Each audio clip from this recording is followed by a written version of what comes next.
Fred Williams, Excel primed. Show how many specialists by plant location. We're going to use an if, and then within that if, we're going to use the index match. We're going to nest some stuff here.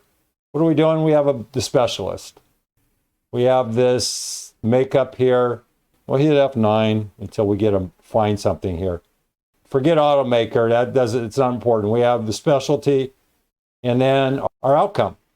If there's more than one, we want to make sure we show those. So engineering, we're going to find engineering Florida. We're going to get this match here. Hit F9. See in F9. And there we have two in HRM. There's Ford and Toyota in Florida. We're going to look up if specialty and plant, then spill out this information. Here's the formula. If G8 here, 1, is less than or equal to how many? Index. Index automaker, we have this automaker 262. B5 to E35. E35, okay. We have this match, row number, G8, 1, assist, 262.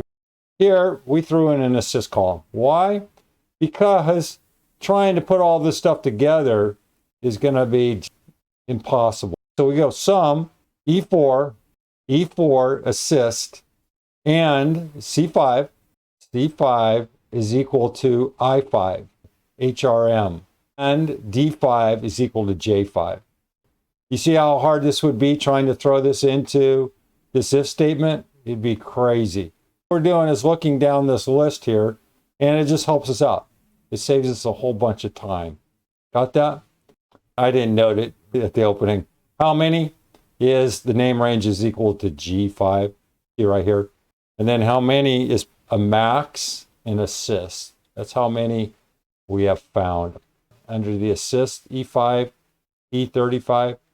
We want to look here to see how this thing works. If G8 is less than equals to G5, then go through the index and find this number. So in other words, if we go down here to G3 to G10, if G10 is less than or equal to how many? Less than or equal, and this was 2. Well, we couldn't go further. This is equal, that's our starting point. If true, our logical test, value of true. And then if we just do this, we're going to get Ford. We go here in G8, and notice we have to copy this across and recognize the change here. We have 1. Match. What is match doing? Lookup.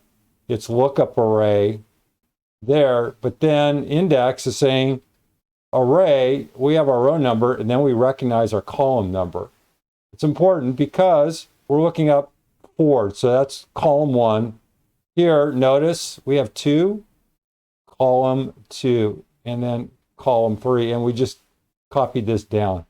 It's old school. It works. It's sloppy. It's heavy-handed. Can you use other approaches? Of course you can. But this is just good, hard logic and a little brute force to get this ugly-looking list into something readable. Other than that, it's just a simple index match. Here is the narrative, and I basically translated. The assist, you may be curious as to what the assist is about.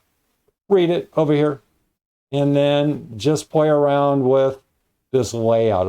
If you want to put automaker in here, you can. It's not part of the overall outcome.